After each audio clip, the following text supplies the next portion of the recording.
ہمارے ذہنوں میں جو معیارات بیٹھے ہوئے ہیں وہ کیا ہے؟ کامیابی پیسے سے ہے، کامیابی جائیداد سے ہے، کامیابی کاروبار سے ہے، کامیابی شہرت سے ہے، کامیابی اقتدار سے ہے. یہ معیارات ہیں. جو جتنا دولت مند اتنا کامیاب، جو جتنا مشہور اتنا کامیاب، جو جتنا پاپولر اتنا کامیاب، جو حکومت پر پہنچ گیا کامیاب، جس نے بڑا کاروبار جما لیا کامیاب، جس نے بہت جائیداد بنا لی کامیاب. یہی ہے اصل میں ساری بس کی گانٹھ. جو تصور کامیابی کا ہوگا اسی کے مطابق آپ کی بھاگ دوڑ ہوگی، اسی کے لیے جد و جہد ہوگی، اسی کے لیے توانائیاں صرف ہوں گی، اسی کے لیے دن رات کی مشقت ہوگی. یہ ہے اصل شے جس کی یہاں نفی ہو رہی ہے. کامیابی دولت سے نہیں، کامیابی شہرت سے نہیں، کامیابی اقتدار اور طاقت اور حکومت سے نہیں، بلکہ کامیابی ہے ایمان سے، عمل صالح سے، تواصی بالحق سے، تواصی بالصبر سے. آپ غور کیجئے اس نقطہ نظر کا، اس ایٹیچیوڈ کا، یہ جو مینٹل ایٹیچیوڈ ہے اس کا بدل جانا ہی انسانی شخصیت کے اندر انقلاب برپا کرے گا. اب آپ کا نتیجہ کیا نکلا؟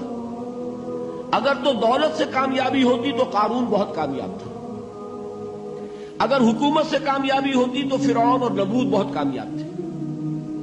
کامیابی ان سے نہیں ہے. کامیابی انسان دولت میں قارون کی دولت تک پہنچ جائے اور دنیا میں دبدبہ اور اقتدار اور سلطنت اور حکومت کے اعتبار سے وہ نمرود اور فرعون کا مقام حاصل کر لے، وہ ناکام ہے، خائب ہے، خاسر ہے، برباد ہے. اور ابو ذر غفاری کامیاب ہے، چاہے ان کے پاس کچھ نہیں تھا، جھونپڑی تک نہیں تھی، کوئی گھر نہیں تھا. حضور نے فرمایا ہے اللہ کے کچھ بندے ایسے ہوتے ہیں جو کسی محفل میں جانا چاہیں تو انہیں اجازت نہ ملے، جو کہیں اگر رشتہ کرنا چاہے کوئی ان سے رشتہ کرنے کو تیار ہو، کہیں کوئی سفارش کرنا چاہے تو ان کی کوئی بات ہی نہ سنے. لیکن اللہ کے ہاں ان کا وہ مقام ہے کہ اگر بھولے سے بھی کسی بات پر قسم کھا بیٹھتے ہیں تو اللہ ان کی قسم کی لاج رکھتا ہے. یہ ہے فرق. یہ جان لیجیے اچھی طرح. اس بات کا مان لینا آسان، اس پر سبحان اللہ کہنا آسان، لیکن اس کے مطابق آپ کے اپنے ذہن کا بدل جانا بہت مشکل. اس لیے کہ ہم متاثر ہوتے ہیں اپنے ماحول سے. وہ بڑا محل ہے، دیکھ کر ایک دفعہ جھجری آتی ہے، وہ بڑی سی 20 فٹ لمبی کار سناٹے کے ساتھ آپ کے پاس سے گزر گئی. ایک دفعہ اعصاب کے اندر ارتعاش ہوتا ہے، محسوس ہوتا ہے بڑے یہ نصیبے والے لوگ ہیں، بڑے خوش نصیب، بڑے کامیاب. حالانکہ کچھ معلوم نہیں کہ یہی سب سے بڑی بد نصیبی ہو سکتا ہے کہ یہی سب سے بڑی ناکامی ہو. اگر ذہنوں میں یہ بات بیٹھ جائے کامیابی کس شے سے. یہی وجہ دیکھیے قرآن مجید میں بارہا آپ دیکھیں اولئک ھم المفلحون، یہ ہے لوگ کامیاب ہونے والے. آج یہ آپ نے نماز میں وہ آیات سنی، یا ایھا الذین آمنوا ارکعوا واسجدوا واعبدوا ربکم وافعلوا الخیر لعلکم تفلحون. اے ایمان والو، رکوع کرو، سجدہ کرو، اپنے رب کی پرستش اور بندگی کرو اور اچھے کام کرو تاکہ تم کامیاب ہو جاؤ. تو کامیابی کن چیزوں سے ہے؟ یہ ہے سب سے بڑا سبق. یہ ہمارے دل میں اگر بات بیٹھ جائے، ٹھک جائے، تو زندگی بدل جائے گی. صبح و شام بدل جائیں گے، نقشے بدل جائیں گے، بھاگ دوڑ کا رنگ بدل جائے گا، ویلیو سٹرکچر بدل جائے گا. آج وہ ایک چیز نہایت اہم نظر آ رہی ہے، کل نہایت غیر اہم نظر آئے گی. جیسے کہ حضور کی حدیث ہے، مالی ولی دنیا، مجھے تمہاری اس دنیا سے کیا سروکار ہے. انما مثلی کراکب استظل تحت شجرۃ ثم راح فترکها.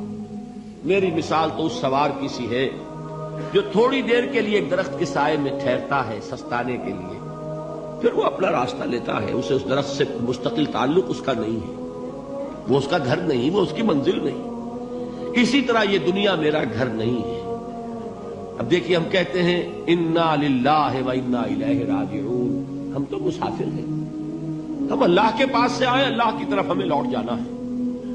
کن فی الدنیا کانک غریب او عابر سبیل، حضور فرماتے ہیں دنیا میں ایسے رہو جیسے کہ تم اجنبی ہو یا راہ چلتے مسافر. لیکن یہ طرز عمل کب ہوگا؟ جبکہ یہ آیت ہمارے ذہنوں کے اندر بیٹھ گئی ہو، والعصر ان الانسان لفی خسر الا الذین آمنوا وعملوا الصالحات وتواصوا بالحق وتواصوا بالصبر۔ یہ ہے اصل بات جو میں نے عرض کیا تھا کہ میں بتاؤں گا صحابہ کیوں ایک دوسرے کو یاد دلاتے تھے۔ اس لیے کہ دیکھیے جیسے برف باری اگر ہو رہی ہو، آپ باہر نکلیں گے تو برف آپ کے کپڑوں پر جم جاتی ہے نا، تو آپ جھٹکتے ہیں کپڑوں کو تاکہ برف ہٹ جائے۔ ہمارے ایمان پر اس دنیا میں رہتے ہوئے جب ہم متاثر ہوتے ہیں ماحول سے تو گردہ آ جاتا ہے، برف پڑ جاتی ہے، اس کو جھٹکتے رہنے کی ضرورت ہے۔ اور وہ جھٹکنے کی بہترین اور مؤثر ترین شکل یہی ہے کہ یاد رکھو کامیابی ان چیزوں سے نہیں ہے۔ چمک دمک جو ہے دنیا کی، یہ ساری چمک دمک جو تمہیں رجھا رہی ہے، جو تمہیں اپنے اندر گم کیے ہوئے، یہ لفظ گم پر اقبال کا وہ شعر یاد آ گیا کہ کافر کی یہ پہچان کے آفاق میں گم ہے، اور مومن کی یہ پہچان کے گم اس میں ہے آفاق۔ تم گم نہ ہو کر رہ جاؤ، اس میں مبہوت نہ ہو کر رہ جاؤ، مرعوب نہ ہو کر رہ جاؤ، دنیا ہی کی محبت تمہارے اوپر ڈیرے نہ ڈال دے، تمہارے دلوں کے اوپر مسلط نہ ہو جائے۔ لہذا تازہ کرتے رہا کرو، والعصر ان الانسان لفی خسر الا الذین آمنوا وعملوا الصالحات وتواصوا بالحق وتواصوا بالصبر۔ پھر یاد کر لو، پھر تازہ کر لو اپنے اس یقین کو کہ کامیابی دولت سے نہیں، کامیابی ثروت سے نہیں، کامیابی اقتدار سے نہیں، کامیابی شہرت سے نہیں، کامیابی جائیداد سے نہیں، کامیابی ہے ایمان سے، کامیابی ہے عمل صالح سے۔